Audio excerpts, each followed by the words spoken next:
Population will launch. Population will live. Hello, hello, welcome to Liberia Shall Rise. This is Dr. Positive and my own brother in our own state of Texas, Mr. Sapolosia. Welcome to Liberia Shall Rise, brother. Thank you. 100% Texas today. So we rolling. All right, all right. Let's show the people how Texas roll, right? Yeah. So how hope the family is doing well. By God's grace, we're all doing well. All right. Yeah, All right. everything's good. How's your family on that side? Yeah, everybody is doing well too. Everybody's doing well. Kids are graduating. To all the graduates out there, want to say congratulations. It's been a busy week for all of us in all the cities and states. Everybody graduating. So we want to say congratulations to everybody out there. Thank you for all the hard work with all the distraction to see our kids still graduating. It's a miracle, and a blessing from God. So we want to say thank you to all the young people who graduated. Thank you to everybody who going to college and deciding to do something for their future. Or even if you decide to do a trade school, it still hats off to you because you will be building our roads, you'll be developing our community. So we want to say thank you to all of you guys. All right, Sapolosia, are you here with me? I'm here. I'm here. I think I don't know what's something going on the network or so. It's going in and out.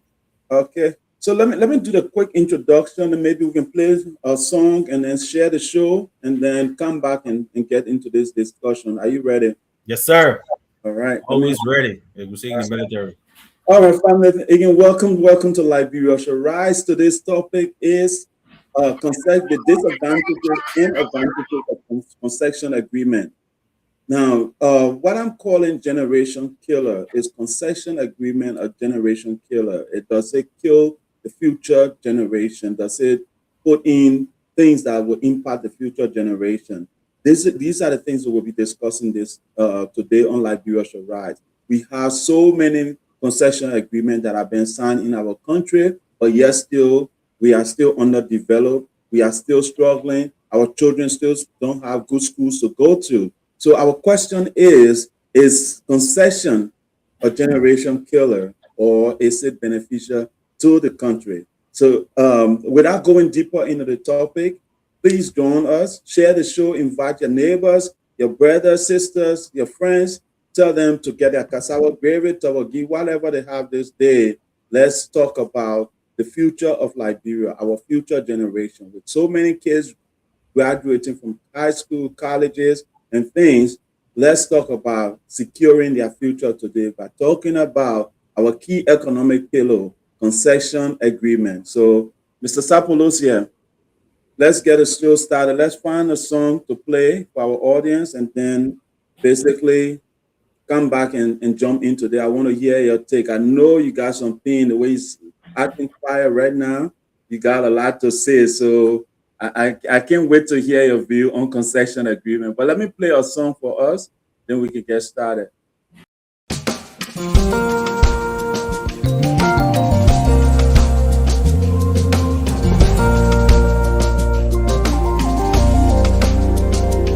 Oh, hail Liberia, hail. Oh, hail Liberia, hail. This glorious land of liberty shall long be.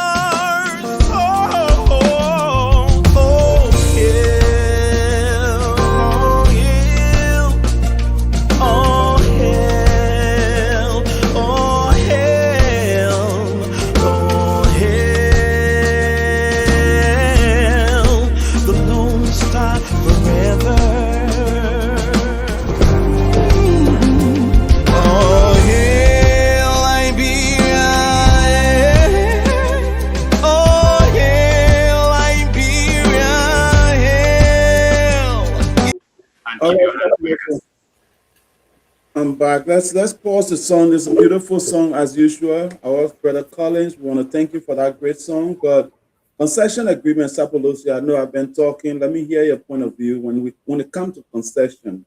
A simple question to you, brother. Have it been beneficial for Liberia or has it uh, hinder our growth and development? So when we look at what have happened in our country for the past 100 years now, because I think the first pronounced or renowned concession agreement that was signed was in the 1927, the Firestone Agreement. And we look at what was done then, I think it was something like 6 cents per acre, and you got them a 1 million acre. So 6 cents times 1 million, that's about $60,000. And according to according to that deal, I think one of the things that was on the backbone of that was the $5 million that was kind of put down.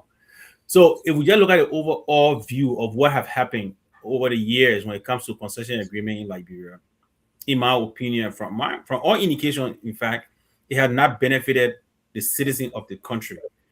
And if we fast track to our days where we have the settlement, where you have the same what they call the same some SSIME, I know same or concession agreements that they have here.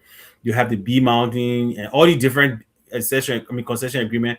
They don't really benefit the districts, the citizens of these places that they are being established, right? So the money is not felt. It doesn't go. It don't trickle down to the little man. So if you ask a question about whether concession agreement is benefiting Liberia, well, I guess it depends who the Liberia you're talking about. Is it the Liberia that are in government or the Liberians, the day-to-day activity, the man who bearing the brunt of the pollution that will come from those concession agreements? If you ask that, Liberia has not benefited from any concession agreement, in my view, over the last 100 years. Because even Firestone, with what they have taken from Liberia, right? They have not given, in my opinion, I don't think Liberia have benefited 1% of what Firestone have gained from Liberia. You and I in the States, if you go to a Firestone tire shop, you go in there, they got coffee, they got resting area for their staff, they got a restroom for their staff, they got training area for their staff here in the United States. Even the customer that go there, you got place to watch television, relax, air conditioning area, and all that stuff. Now, the place they're taking the rubber from, they barely have good education system there. They don't even have electricity in those areas. They don't have safe drinking water for the citizens, for the employees in Firestone, in Habel, and other part of Liberia. They don't have anything. So the citizens who are even working with the company, we're not talking about those that are just within the district where they are operating, but the citizens that work for Firestone, the Liberians that work for Firestone, don't get those benefits. Again, like I said, in America, the Firestone tire shop here, they have break rooms. In that break room, you got coffee, you got refrigerator, you got everything that you need in there to get cool water when you're tired, right? And enjoys relaxation. And for the customers, you have place that you watch TV. But then the place that they're taking the raw material from, they don't have, they don't even have anything to provide any sense of conducive living, put it that way. Because I don't want to say luxury living, but conducive. The minimum conducive living standard is not met in the Liberia area. So, my brother, the Firestone or the concessions agreements in Liberia have never, in my opinion, benefited the Liberian citizen. Only those that are in power. Well, so Sapolosia, if we are saying that a concession agreement have never benefited our countries, even in other African countries, why does it keep coming back? It said how you call it, the devil hiding on a wet cloth, or how you can describe it. Um, that we keep getting it coming back and coming back. And are you kind of saying that concession agreement is definitely a generation killer? Because, for example, the Firestone agreement that you talk about, um, was signed for 99 years. Those who signed that deal, all of them have died. You can say almost all of them have died, right? And the children that thing's supposed to benefit, as you rightly described, Firestone basically is $1 billion company. They are all over the world. In Liberia, for the first time in our history, our budget reached. In this is historical, though, right? Our Mhm. budget reached $1 billion in 1920 in 2026, 100 years after we signed the Firestone contract. Can you imagine that? Firestone is a $1 billion company. They've been in operation for over 100 years. They've been a $1 billion company running. And then the country that they're getting the rubber from, for the first time in whole history, after 100 years, they just had a budget of $1 billion. Isn't that sad? How can that be possible, Sapolosia? How can that be possible that I own the natural resources, you are coming there to take the natural resources, and then you making more money than the person who owned the property? And Sapolosia, let's go back to the cost of the land first. Firestone pay six was it 60,000 60,000. for 1 million acre of land. Mhm. 60,000 for 1 million acres of land.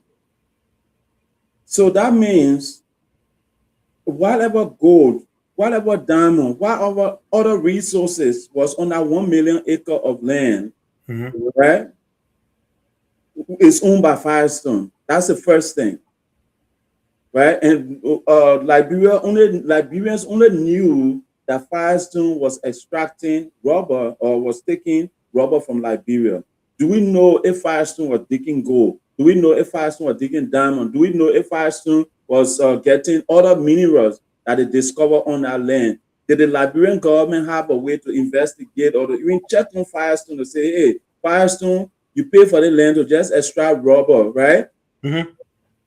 Any other mineral you get on this land is supposed to be for the Liberian government. Did we at any point in our history do that? For example, Tabolosi, I own a home in America, right? I only own on top of the surface, according to the deal that we signed. Only on top of the surface, I own. Anything my landlord, the person that sold this land to me, own the mineral rights. So that means the water that's flowing under my house is not for me.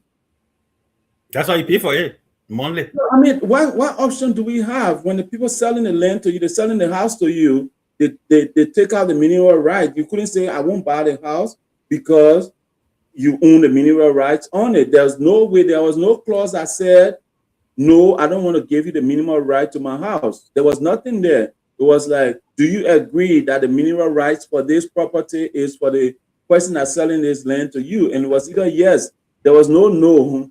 You understand? There was no no. So you may want to go and check yours as well. But imagine a country, if somebody selling land to me in 2026 or in 2017 can do that, what happened to our entire country? How can we sell a land, a crop is grown on it, we don't have rights to that crop? The minerals under that land, we don't have rights to it anymore. And then the contract supposed to expire, and we have some stupid precedent renewing the contract without saying, all right, Firestone, you have made enough from this. Liberia is now going to own this rubber plantation, and we'll start manufacturing our own rubber. We'll start manufacturing our own tires. We'll start manufacturing things that people use rubber for. Why can't somebody sit down in Liberia to think that we can own Firestone and do our own operations? So when you ask the question about whether why we keep doing the same thing, there are so many factors, but very few tangible factors that I can identify right now. Mm, One is corruption. That is greed, where I feel that I must get everything. Two is for some reason most African countries, including Liberia, tend to negotiate from a very weak position, thinking that they need the investor more than the investor need them. mhm. They're where the problem is, right? They go to these agreements thinking that, oh, if I don't sell this thing, the guy is not going to go to another country. But that is not really accurate. Now we can sit and talk about the Firestone. Yes, we know the circumstances under which the contract was signed in 1927. But fast forward to 2005, 2008, and 2019, all the different amendments that came to it. Like you rightly said, The contract was to expire. It expired this year, 2026. Right? That was the end of the initial contract. That was the time Judy Bryan, who I mean, yeah, I think Judy Bryan, the guy, the interim government, should have said, no, we're not renewing this contract. Let's wait for the contract to expire so that Liberia can take over this. Right? Now, to give you the net, because Brickstone bought Firestone. So the net worth of Brickstone right now is $24.6 billion. Okay, the net worth of Brickstone right now is $24.6 billion. Sapolosa, not cutting you off, you going interesting with this, but just look at the last line here, right? I want you to see this. It says the concession was highly controversial. The financial ties and upfront payment locked the Liberian government into a cycle of debt, giving the corporation immense political and economic control within the country. So tell me, brother, the people that re-signed this contract, they didn't see any of these things to say, all right, you're already punished or you're already made enough money, right? Once I think when the concession agreement, when that time expire, the properties will be turned over to the country, right? Yeah. Right? So at that point, the leaders like Ellen Johnson, who went to Harvard, our smart president, you don't think any of them has sense enough to say, all right, this thing, our country have lost a lot of money. Millions of people have died working for Firestone and they never benefited. Do you think that somebody in their red minds would say, let Liberia own Firestone and determine the terms on which Firestone will now operate going into the future? Do you think if Liberia has said, let's go and buy our own rubber, our own tire manufacturing machine, we buy our own paint manufacturing machine and start making tires for the whole of West Africa or even the whole of Africa, start making tires, even Liberia, all the wheelbarrow tire that we use, the car tire that we use, the keke tire, the motorbike tire. Imagine if we start manufacturing that in Liberia, how much job will we create? How many opportunities will we create for the country?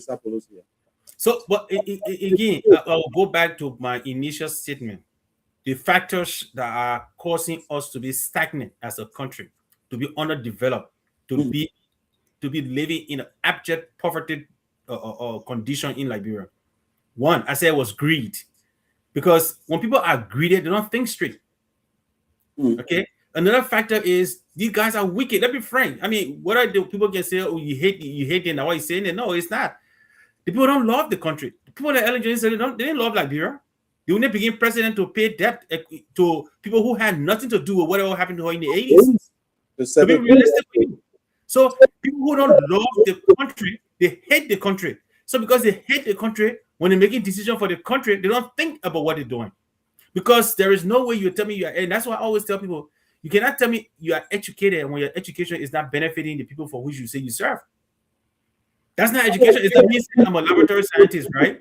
But I cannot give you accurate laboratory results that will yield a benefit the patients that are in the lab. That every time I give her a result, the result end up killing the patient. Then what kind of education do I have? I don't have an education. So if you are the smartest Harvard graduate who's supposed to be the best economist at the time for Liberia, you became president of the nation, and our economy with all the resources are king, you mismanage it, and you accept the responsibility and say corruption was the enemy of the state and all the stealing that went on. You took responsibility only to cover those.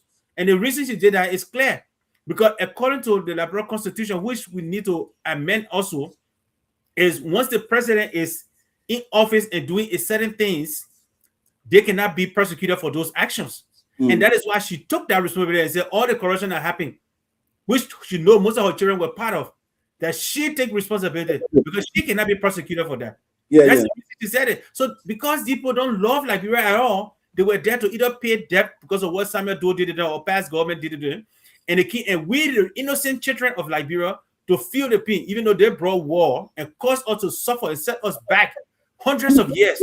That didn't mean anything to them. So they come back, and when they sign this bookers or concession agreement, they don't care.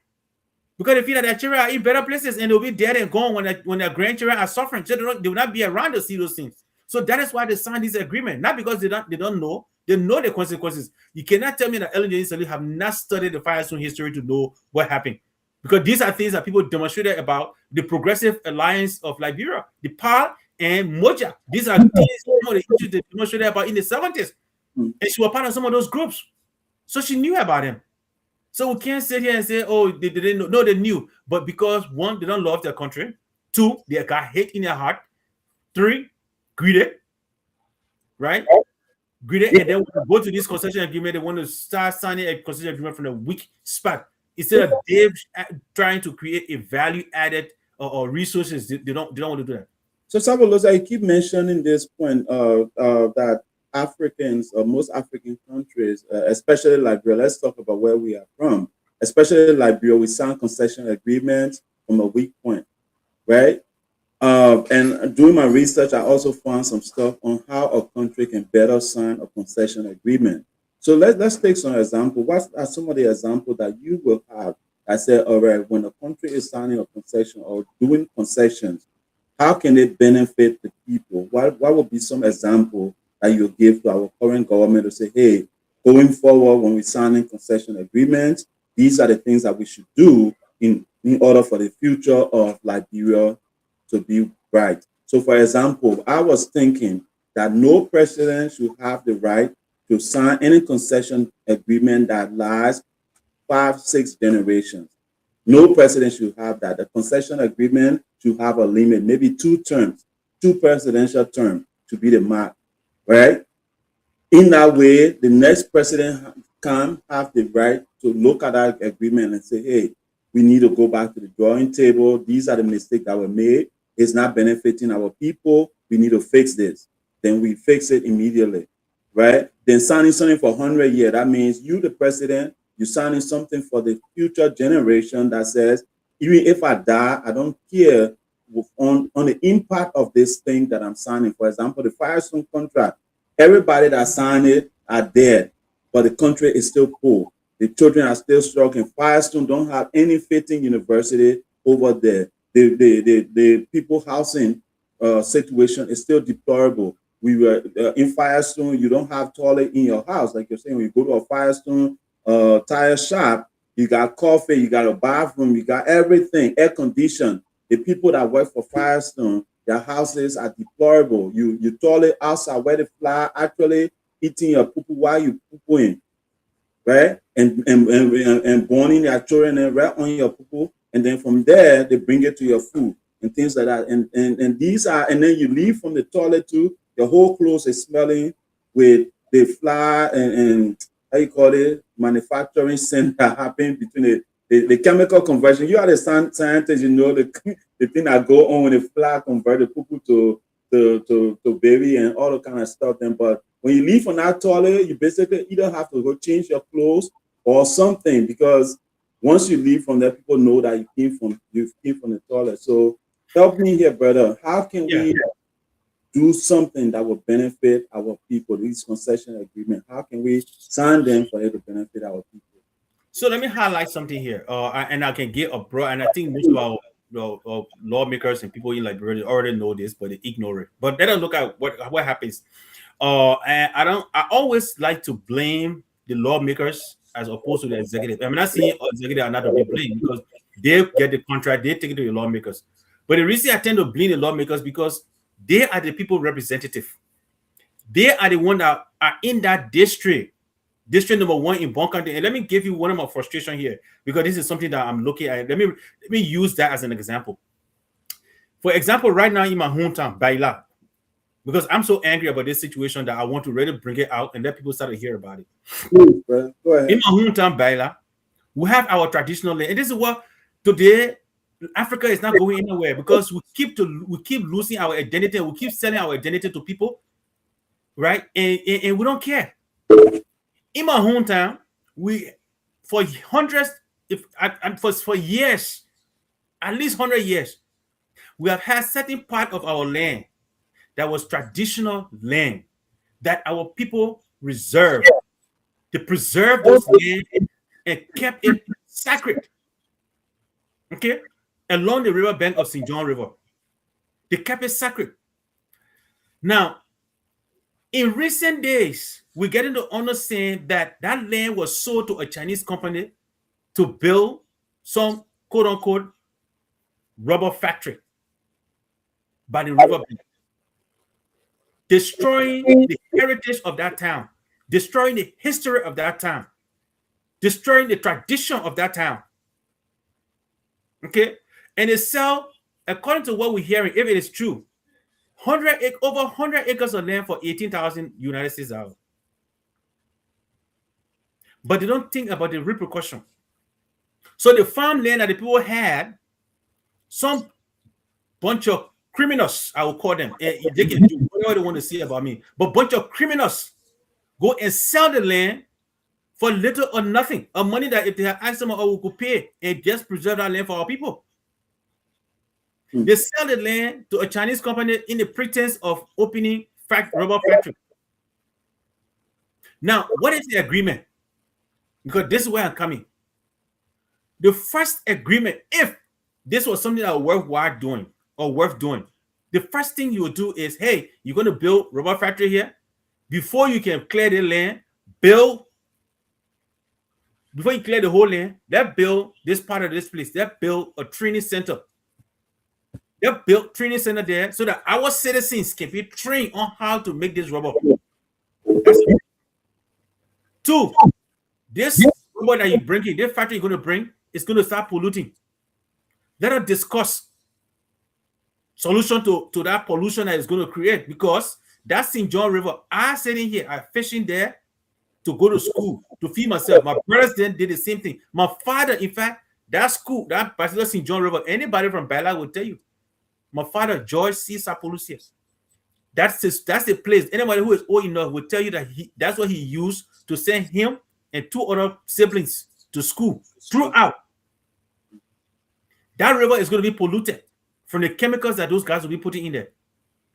There's a waterfall there. That waterfall, if you manage it, it's valued millions of dollars, because that is something that can provide electricity for a whole region. Go have a waterfall to that place.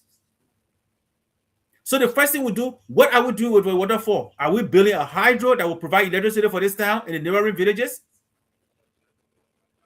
That's another one. Three, hospital, because it's going to create pollution. Do you have an EPA that is assessing all of these things to make sure that the pollution that is going to cause, what we're going to control, how we're going to control the pollution? Cancer is going to come from there. Do you have a budget set aside for people who will be affected by cancer from these chemicals that will be put in the water that they will get treatment for? And if that person is unable to work to benefit their family, do you have money that will sponsor his or her children to go to school and get training so that they can be able to support their family? So these are all things that you're supposed to put in place before you start selling a huge, besides losing our cultural identity, that is just that reckless or sale of land they did. Besides losing our cultural identity, these are the environmental impact that it's going to have. People are going to lose their livelihood, because that waterfall I'm talking about, anyone from that region will tell you that's where we used to get crawfish from. The guy used to go and build a fence across the St. John River, and there they will get crawfish especially at this time. During this time, when you go to Baila, you have Google crawfish. That was somebody's livelihood. So all those things going to get damaged. So the Liberian government, when you sign a concession agreement, those are things you should be thinking about: education, training, healthcare, schools. We have a school that is in our place that was built in the 60s. Nobody is thinking about making it better. Now you go and sell a land for $18,000. The school is not even included. Suppose, are the Liberian government or are our Liberian people even following the rules and regulations that are set forth? For example, there's a claim out there that says foreigners are not supposed to own land in Liberia. So how do you sell 100 acres of land? Shouldn't that land have been leased to the Chinese entity instead of being sold, right?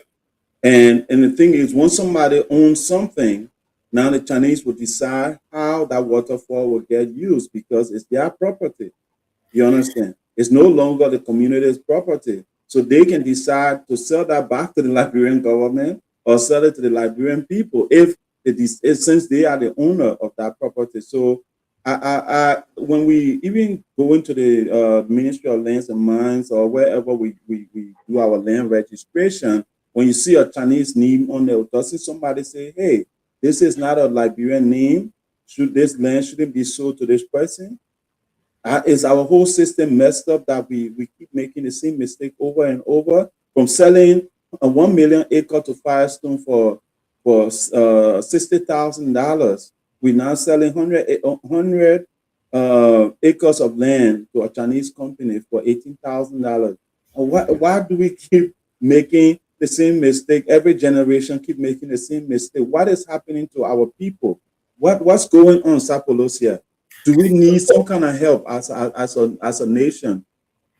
But still, I don't know if I'm going to say it's a mistake, because from what I understand, mistake definition is something that is not intentional, right? It's something you were working on something and you accidentally did something, then it become a mistake. But things that you're looking at, you seeing the effect of the thing and doing it, that's become intentional behavior. So it is no longer a mistake.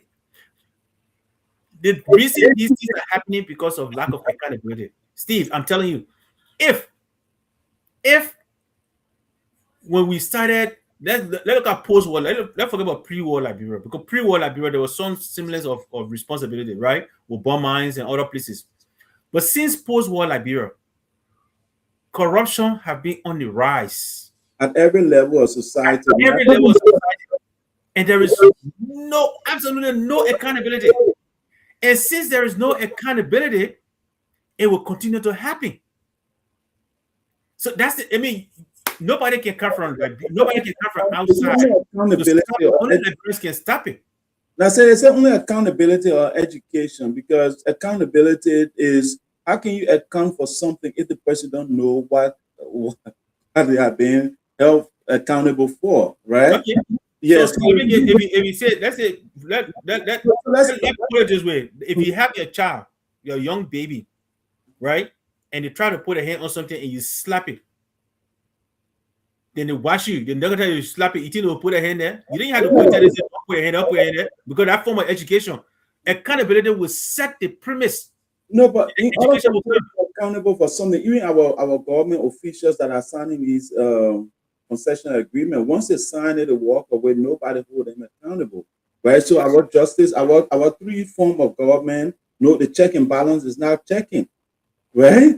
Right? Somebody said, because we have the three form of government so that people can check each other. When the president make a decision, the other two bodies supposed to check the president and say, hey, that whatever decision he made is wrong. So when the representative or senator sign a concession, it's supposed to go to the president's office. He's supposed to veto it and say, no, this is not better for Liberia. Or it's supposed to go to the judiciary and say, this should say, no, it's not beneficial for our people. We're not letting it happen. But everybody palm gets licked.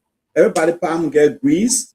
Once everybody palm get greased, the things go on. So who will be the how you call it, the check and balance chief if everybody is only in it for themselves? Sapolosia, are we wasting our time even on this platform to keep talking about things like that when the people that are making the decisions, they are the most corrupt people in our country? How can we help our people?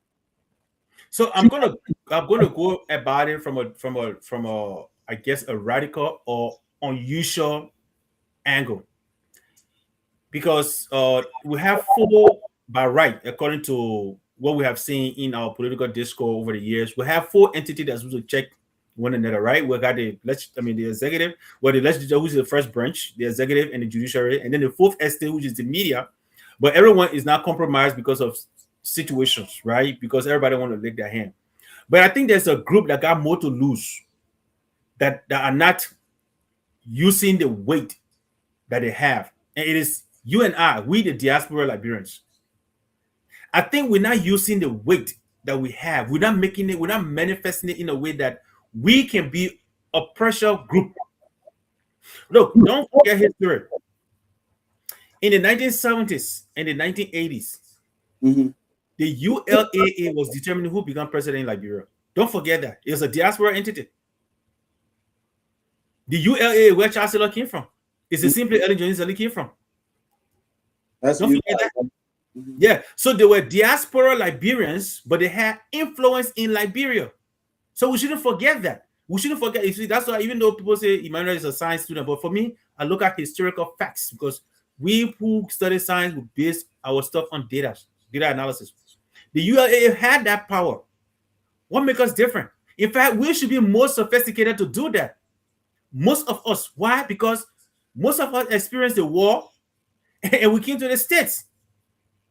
We were victim of the war and we came to the States. So we should use those things and use it to our means. Because besides that, the ULAA then, or the diaspora librarian then, were not really directly involved in spending money to the day-to-day librarian activities, like sending money to their relative.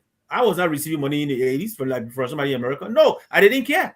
And most librarians didn't care. However, our time, we got more influence and we should have more influence than the diaspora librarian then. But we are not using our influence the right way. Why? Because some people among us, instead of focusing on the big picture of Liberia, we want to farm because we came to America. We don't want to be competitive. We want to use these offices to go back home to get jobs from the next government instead of thinking about the bigger picture. You think about strategies, projects that we can undertake in Liberia and develop the system, change the system from the way it is, the system of corruption, the system of non-accountability, the system of non-competitiveness. We want to be comfortable with it. You can't Liberian living from America and say, my man, the country is sweet, the Liberia is sweet. The only reason they see in Liberia is sweet because the reckless behavior that they see in Liberia, they condone it. They can't make it in America. And those are the diaspora Liberians, the Liberians in Liberia are supposed to get rid of. If the man comes from America and behaving like you or worse than you in Liberia, get rid of him. Because those are the people that tarnishing hard-earned character that we have built in the States. Those are the guys that are destroying it. But we, the diaspora Liberians and Liberian organization, we need to come together with one voice, fighting for our country, fighting for the nation, fighting for the people. Because when Liberia become better, I don't have to work in America and keep sending money to Liberia. Let us change that. If Liberia become better, where in my hometown, for example, yes, if the intention was right for that factory they want to build in Baila, there are suitable areas that we can put that factory. It doesn't have to be by the river, because I know they're just using the rubber factory as a pretense to go and start looking for minerals in our river. Somebody have checked in our river and found something, and they want to use that so-called quote-unquote rubber factory as a pretense to go and start mining whatever they want to mine in our river. I think that's what it is. But we could find a suitable place and put it somewhere else. Let them do their manufacturing there, but let them have these conditions. Build training centers so that when the concession agreement or whatever closes, those people that you live in can use whatever institution that you left to start doing it for themselves. That's what we need the diaspora Liberian need to start putting together and working together as a team, not working to go and find jobs in Liberian government. No, we should work with the government to create system that will work in Liberia so that when I leave from here, if I say I want to go and work in Liberia, there is a system, the same that here, that I can use in Liberia and don't have to steal from nobody. That's what we should be doing. You mute us, Steve. So thank you for that great point. Again, this is painful for all of us, right? Because you sit here, you see, for example, countries that don't have anything close to what you have as a country. Now, in terms of natural resources, they are doing better than you. And each time our folks keep making the same error over and over for the greed, for the purpose of benefit themselves and things like that. So in my research, I wanted to find out if there's any country out there in Africa, for example, that is doing well in terms of concession agreement. And I was fortunate to find a few countries. I know we mentioned Rwanda a lot, but Botswana came up as number one.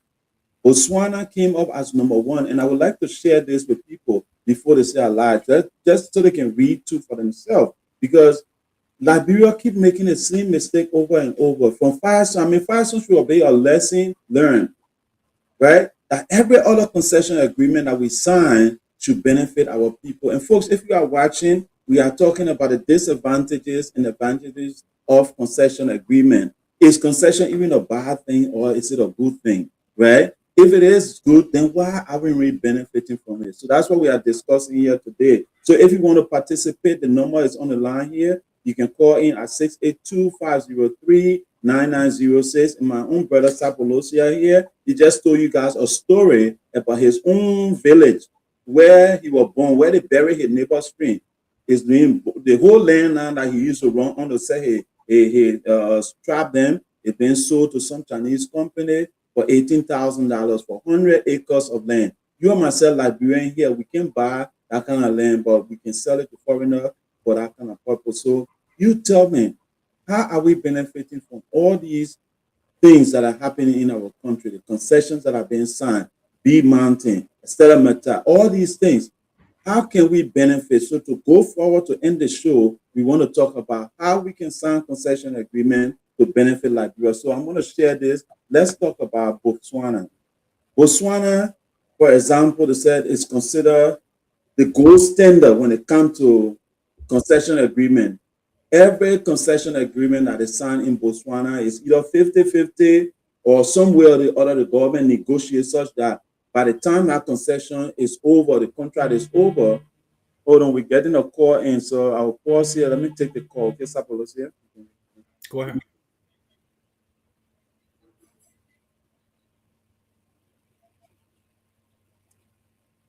Hello. Welcome to Liberia. Shall rise your name and where you calling from?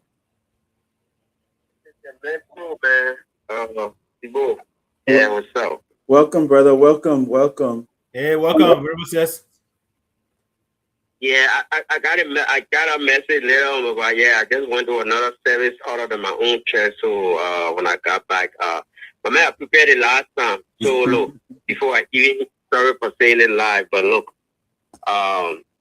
anyway, we thought I went in the background, but I expected a prior notice at the time the change of the program, So when we ask for accountability from our people every day, we come here for accountability. We ourselves we should be accountable. Hey, let me get wicked. You have me. I put my cupboard together, got all my stuff together. Next thing when I came on, the guy said, "Oh." So yeah, but Man, anyway, I came in from my cupboard. So I lost all my stuff.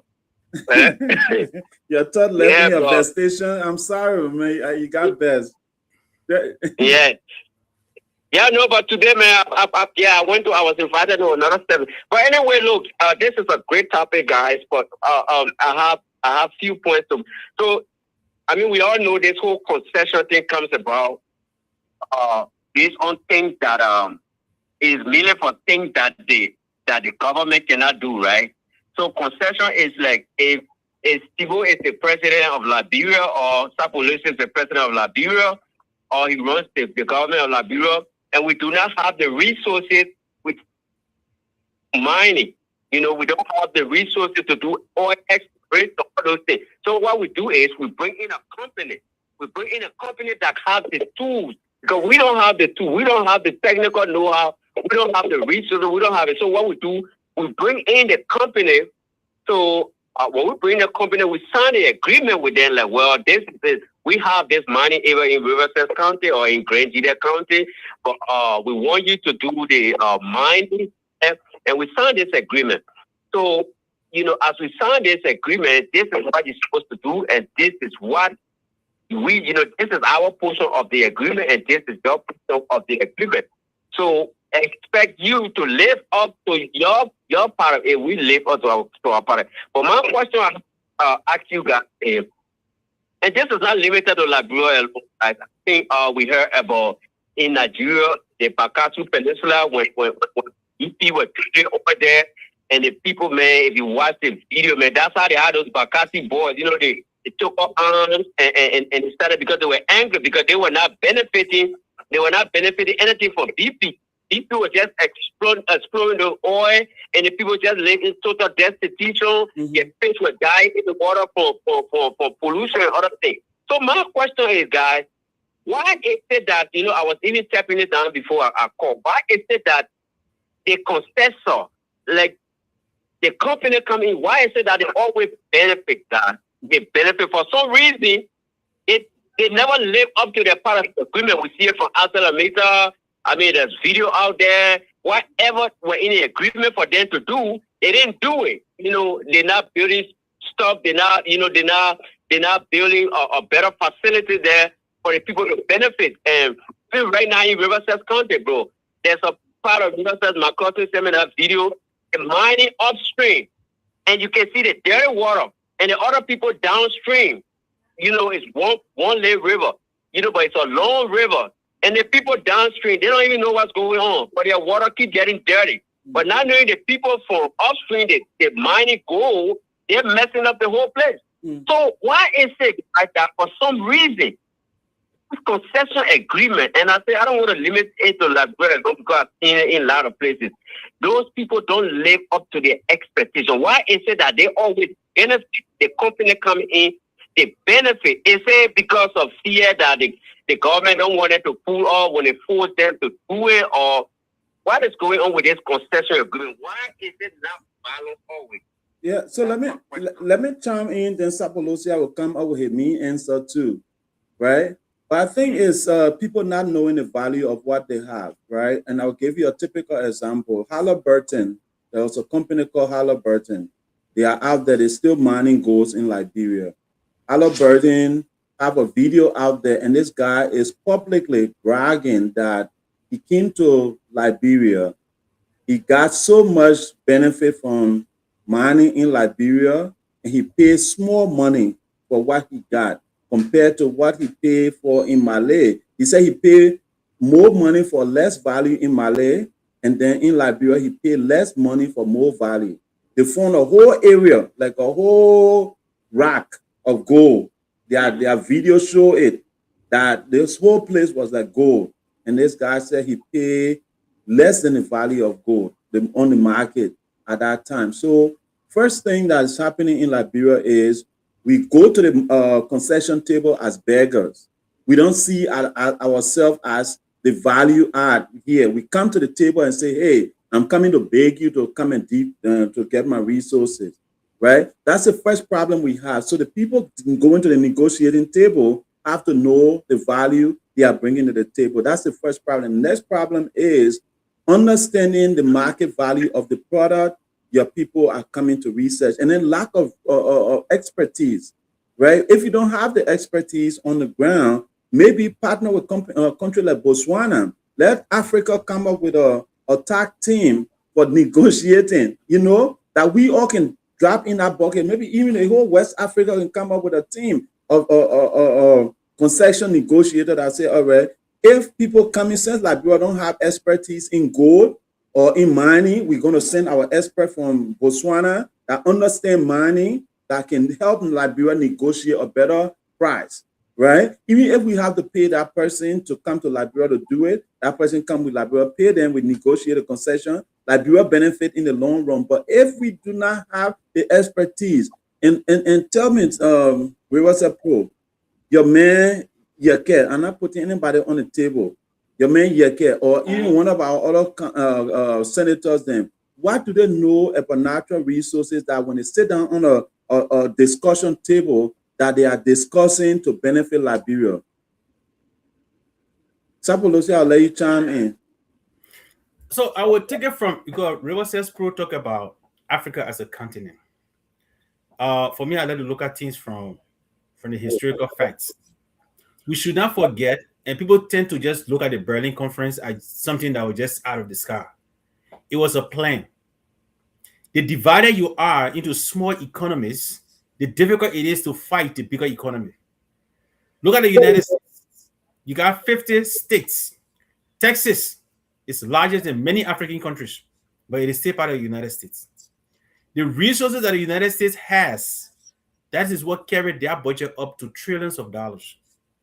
If they are going to the economy, to the economic market to buy a certain value, the money they're coming with and the money Liberia is coming with, Liberia is nothing.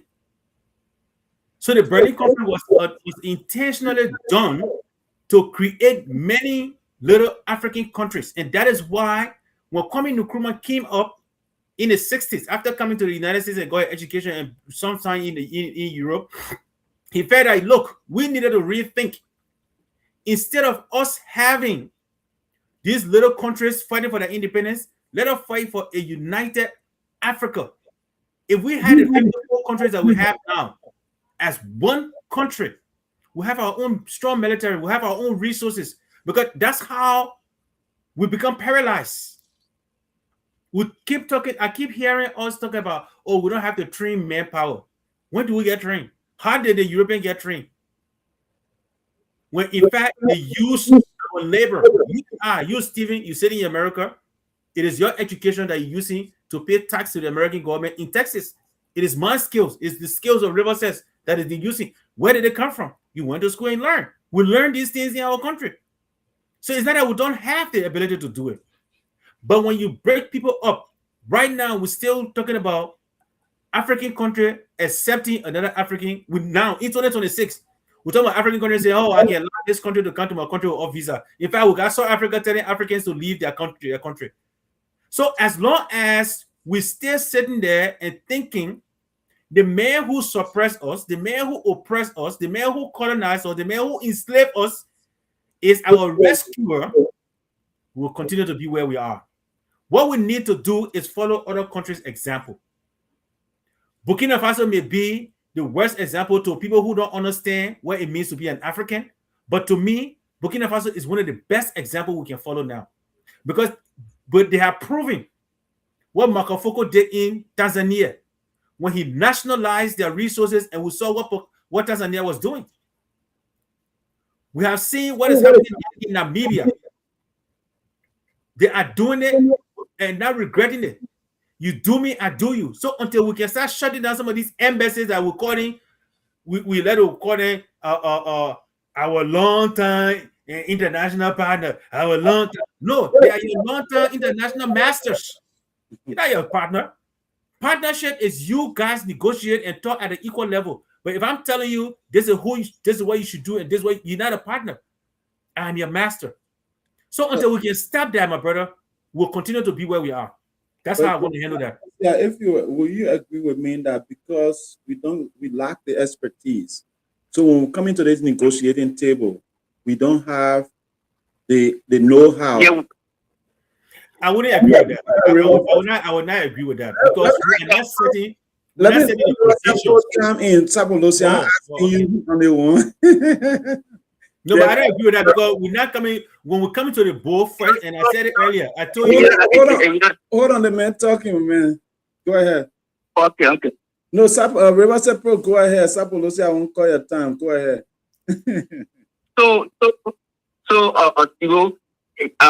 You made a great point. You know, Trump got a word. Trump got a famous word he always use. He said in his conference, he said Ukraine don't have the car. So what he said, that's why we use that word. We don't have the card. We don't have the card. You know, Trump would use that word. Say Iran don't have the card, which means they don't have that bargaining power. You know, they are more at the disadvantage. So, you know, people back in days, I don't know how old you are, but for me, back in days, back up here over there, people used to bust cross run. Remember how they used to sell cross runs? They used to bust it with hammer. They used to bust it with hammer and party up small, right? That's the only way we didn't have those big machinery, those blasting. But from what I heard now, they got Chinese people they got those blasting thing where they pick down those rocks. That's the only thing we knew back then. So imagine if somebody was coming in at the time and said that, you know, we're picking up machinery instead of you're doing it manually. You know, somebody eye getting the rock and pop up in somebody's eye. And, you know, blind there or bust their eye or something injured there, we got to check that with passing, you know. So if the man is coming, he will put it all. You the one with busting that thing with hammer. If the man want to tell you would be at a disadvantage. Because the man telling you, says, imagine how many of these things you were doing per day, doing it with hammer. Imagine that limited amount. This man is going to blast his those rocks. The man is giving you probably 5 or 10 times what you were getting manually. So you know when you're when you come to an agreement right now, you will be even though that's your rock. Don't get me wrong, the rock is yours, but people based on the high demand of people want construction and other things, you are not coming up with the amount You're not coming up with you're not meeting the quota of the people. You're not meeting your goal in terms of productivity. So that man is coming and telling people, all your customers are going to leave you because you can't even give the people their product. I got this blasting machine. Everybody goods will be on time. See, what you can back in with the man. The man says, I need 75% of this whole do what it is. You get 25%. So I agree. And when stop losing with the nationalization, I agree. But guys, maybe we can have a whole topic on it. This whole nationalization thing we hear about, I think it's a broad term we always use it. When you say, some people always say, "Oh, let's privatize this one, water is well, let's privatize this." We have to discuss it. Then, what does it mean when you say nationalization? Just because you nationalize something doesn't mean you have the resources, or you just try to make it like, oh, we want only Liberia to do this. I mean, is it sustainable in Liberia? That's the thing. So let me start there. So stop confirming. Yeah. So and that use the two statements you made, and I will kind of indicate why Donald Trump used that.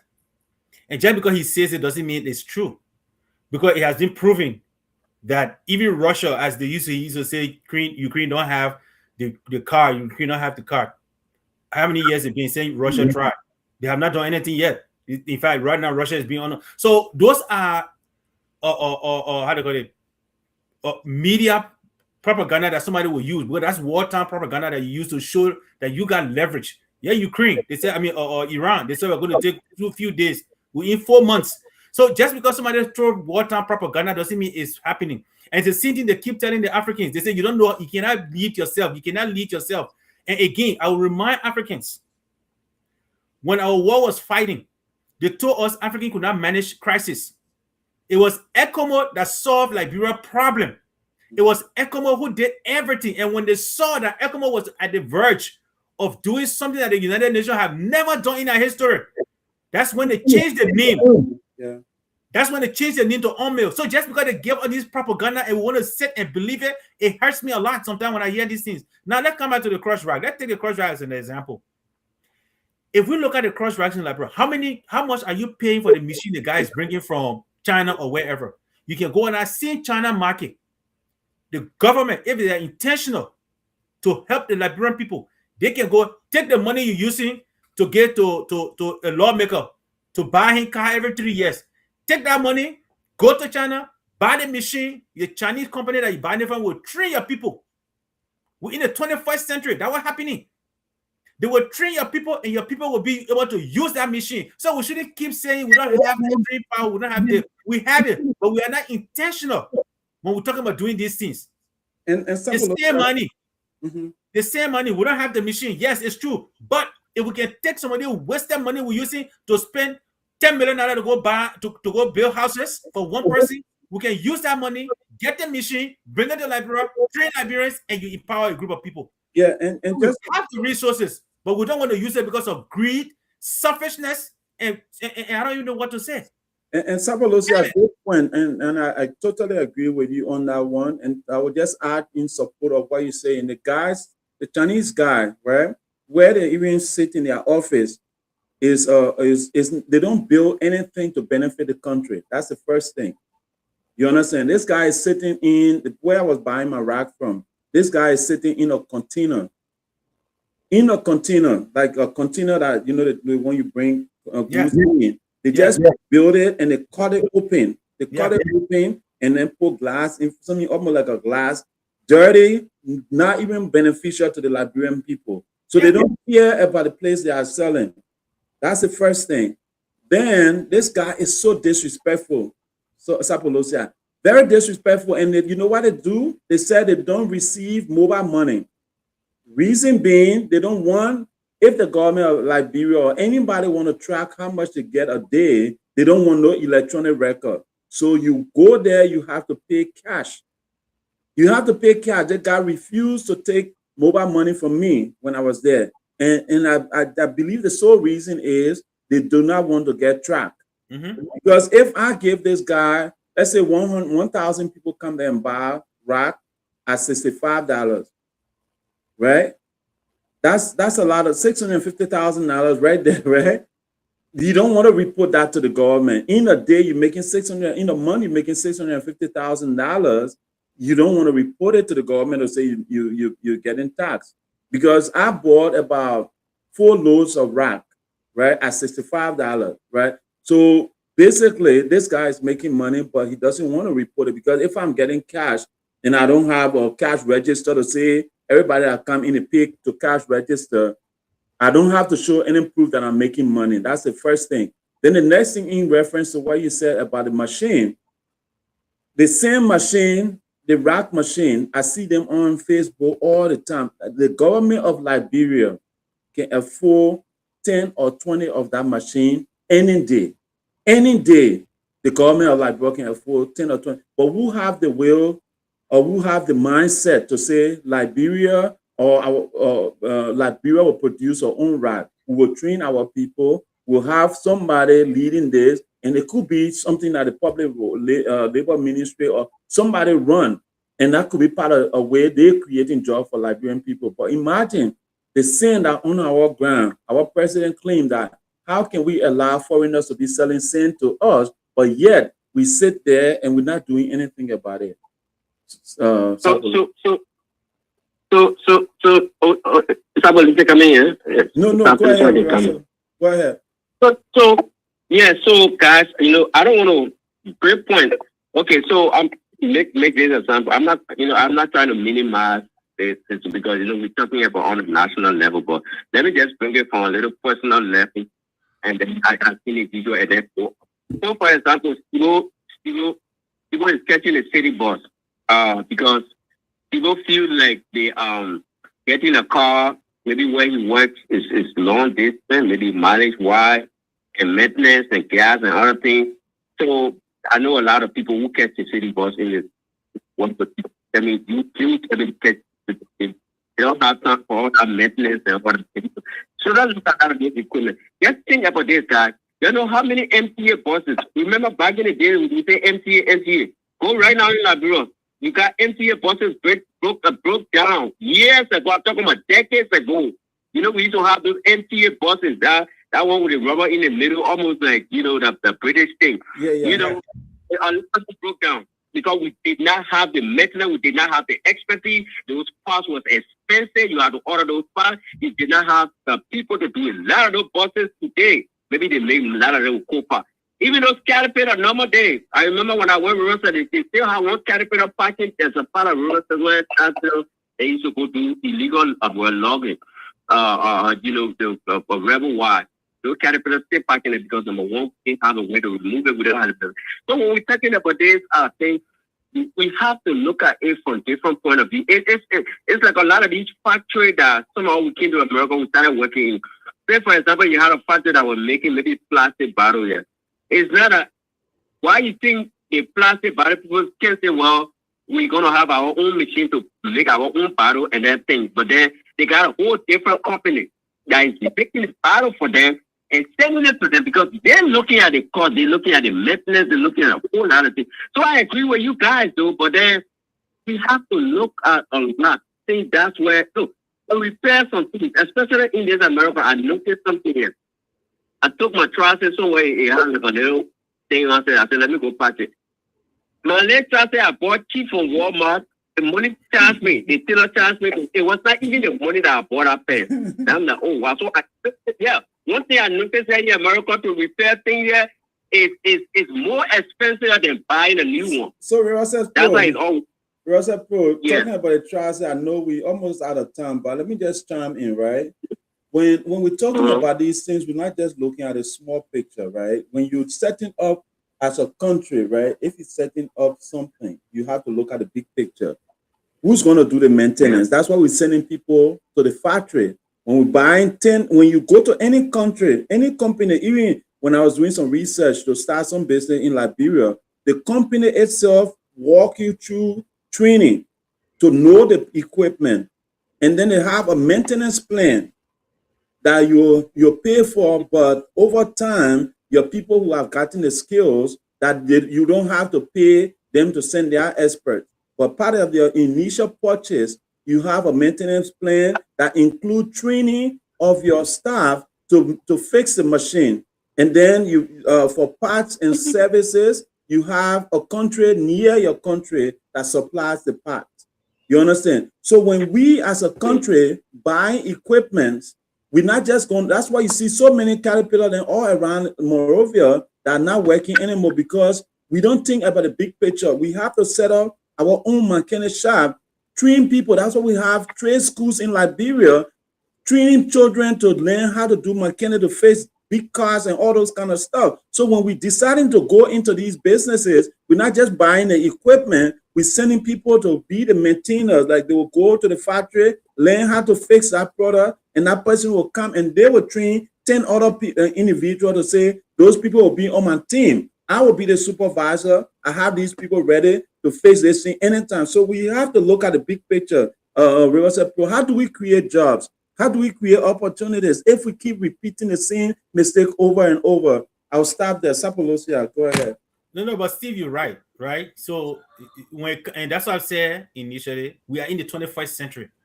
If you go to buy equipment from anybody, it's a part of the contract. If you want to, even when myself, I was trying to buy some machine from China. They got a package where you just buy the equipment and you take it to China. They got another package where you buy the equipment, they can send somebody with that particular package, and they train your people for 3 to 6 months. Okay. Even myself, if I want to open a laboratory, that's why I keep trying to go back home to train the people before I can open my laboratory, because I want to train you on the devices and show you what you need to know, so that when I bring mine, I don't have to start training, because then I will start losing money. Yeah. Okay. So if I train the people ahead of time, when the machine comes, then they start working, I start producing right away. I start giving a return. Okay. And that's exactly what we're supposed to do. Now, it is not a magic. The company you're talking about bringing machine in, they got to still have maintenance. Where they're getting the parts from. They see where they're getting the parts, they see where the Liberian government can get parts. If they are intentional about it. That's why I say they should be intentional about it. You have to have a plan. The same problem they have with yellow machine. And I was the same question when they talking about yellow machine from the beginning. On the same show, someone asked that same question. The yellow machine they're buying, do they have maintenance shop in the country? Do they train? Have they trained Liberians in the country? Those are things you have to consider before you start doing things. But because we're not doing it all the time, we're still doing the same thing, that won't happen. So what they do is buying equipment. It's only good for the 1 or 2 years, because most machine you buy, that's what it's good for. And looking at our terrain, first of all, and that's what China has started doing.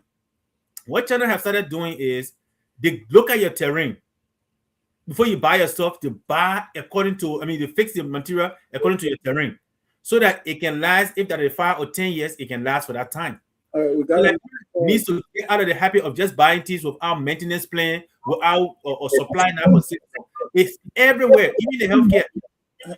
Hello, welcome to Liberia Rice. Your name and where you calling from? My name is Orlando, calling from Houston, Texas. Alonso, welcome to Liberia Rice. Go ahead, please. Welcome, Mr. Nati. How you doing, sir? Out of the habit of just buying things without maintenance plan. Yeah, can you lower your audio, and then you can speak now? You're on live. Go ahead. You're right. Yes, this is Orlando Nyati. I want to go a different direction.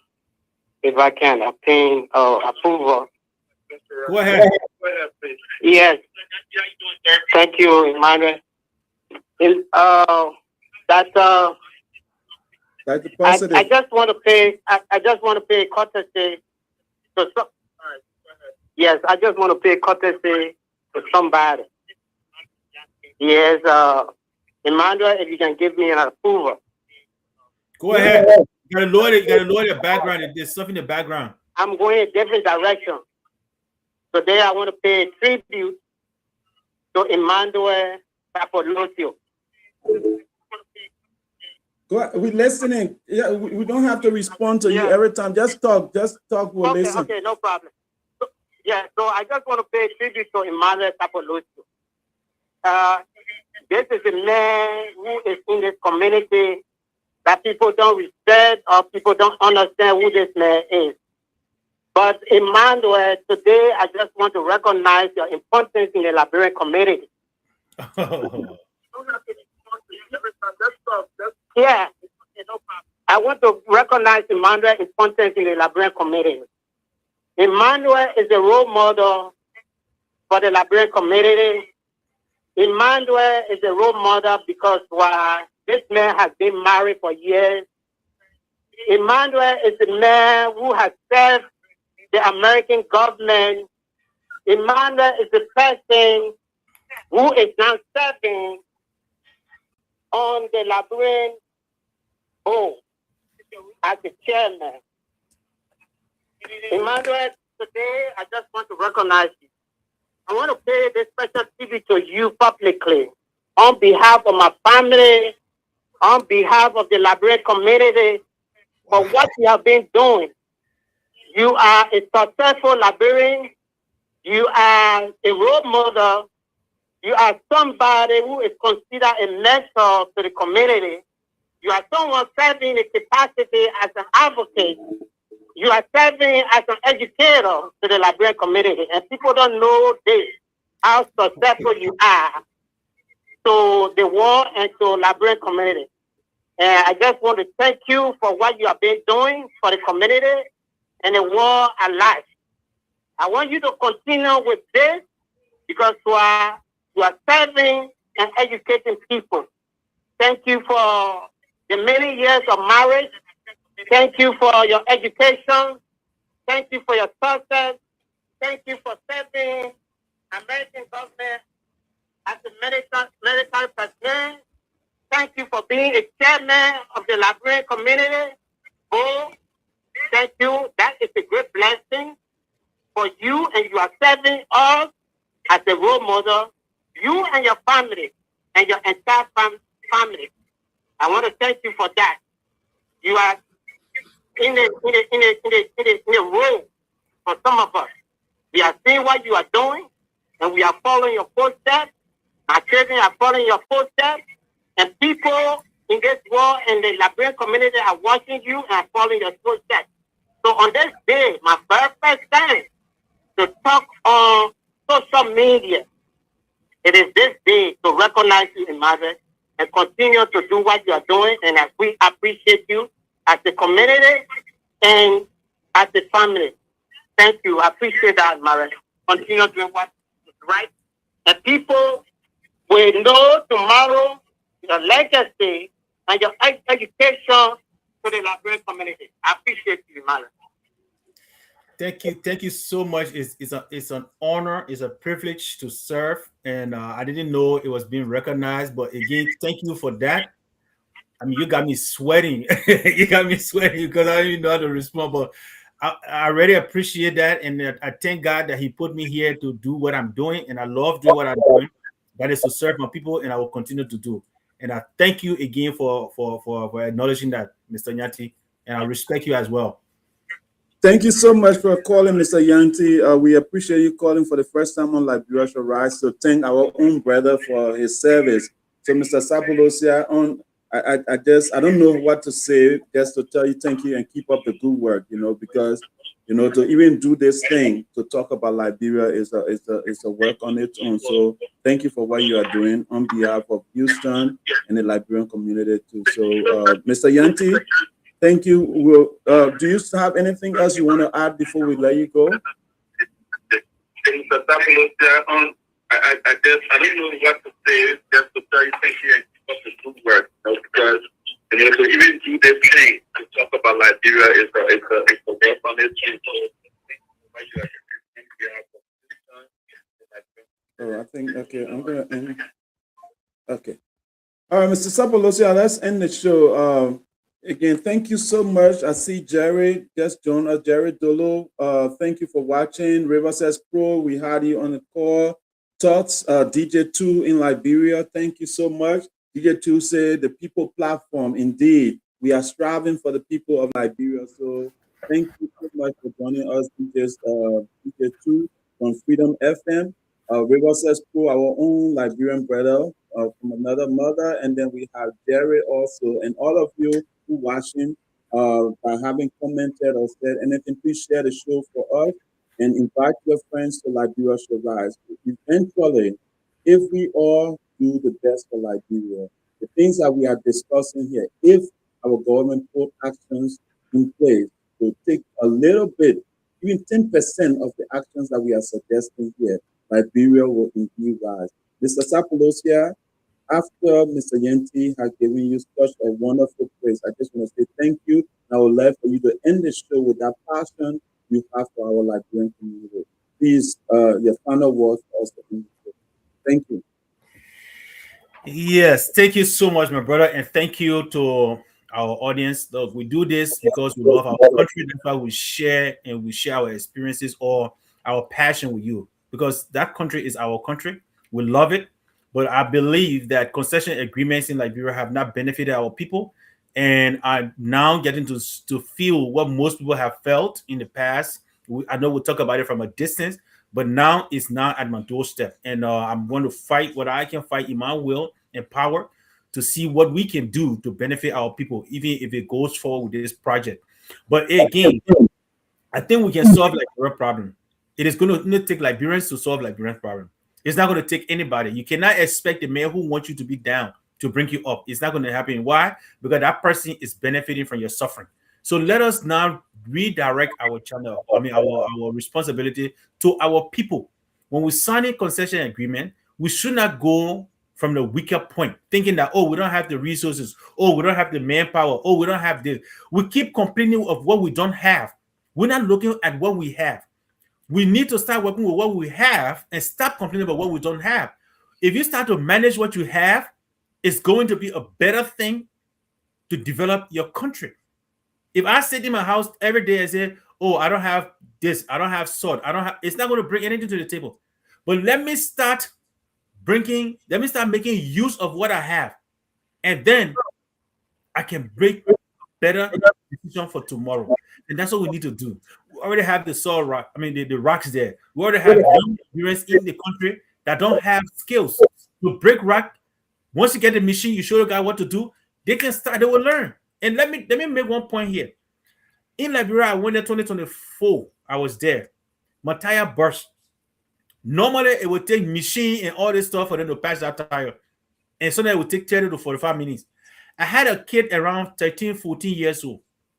He did that manually using a jack and I bought a jack for that kid. Hopefully, I'll go back and see him. But he used a jack. He did that thing manually, a jack that was barely working.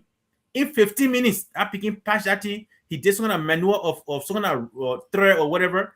He patched that tire, and I used that car throughout while I was in Liberia. So the skills are in Liberia. The skills are there. All they need is the opportunity to train. And once they get that training, they can fix any machine. We have seen this thing happen. So the continuous saying that, oh, we don't have the training, oh, we don't have the manpower, those are just excuses for our government official or those in power to continue to control us and lie to us. Those are propaganda to make you feel like you can't make it. But I know Liberians can make it because Liberians are doing it. So it is about time that our Liberian people, especially those in leadership, to start using concession agreement to empower our people instead of making them to be beggars. Let us stop this beggar mentality. Let our people become independent so that our country can develop. Because when they're all in power, Liberians stand to gain. With that, I want to say thank you again, Mr. Nyanti, for your kind words, and I'm humbled to serve you guys. Thank you, Jerry, my brother. River Says Pro, my brother, and thank you, Tutus. Look, God bless you, and thank you, Widow, for joining us. God bless you, and have a wonderful weekend.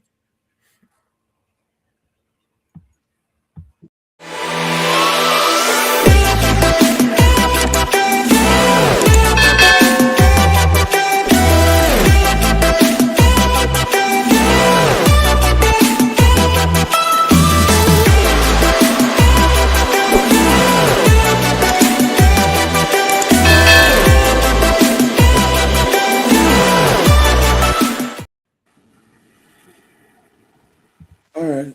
All right, Thank you. Yeah. So next week we're gonna do the money, right? The money transfer thing. Yeah, money transfer? Yeah, the one that he says Akara's Gray said it will be taking one, not Akara's, Dara's DeLon said it will be taking $1 from us. Yeah. Yeah, it's online. Even this begin send me something about that Chris from the Freedom FM. Yeah. Yeah, so we need to stand up against that as fast as possible. Okay, yeah. I don't mind. I already did my stuff about it. I already got a whole document about it, so I'm good. All right, so send me the title then we can create a show early instead of But waiting. they use it when they begin putting it, you put it in a plate. I share with you guys. It's in the whole thing is in the chat room. Okay. Yeah, In look the- at Freedom Liberation, right? And Freedom FM. It's in there. Yeah. Okay. Then I'll try to create a show early this week because I don't know if I'll be on with you guys next week. Okay, I should be because my event is at 7. I started to volunteer with FIFA. Oh, FIFA? Yeah, the World Cup. So I'm gonna be volunteering. So at least I think if I leave from here by 3 p.m. I should be fine. So I will probably be on. Okay. All right. Let me, if anything, we can start bringing live from FIFA on LSR. Yeah, yeah, that'll be nobody. I'll be working, so I don't know if they will let me to go live like that, but you never know how okay. it goes. Yeah, Yeah. see how it goes. Oh, we still live? No, we're done. It says I ended it though. Yeah, but I don't know why I show you on my side save in show. You guys see Yeah, Royalties Pro.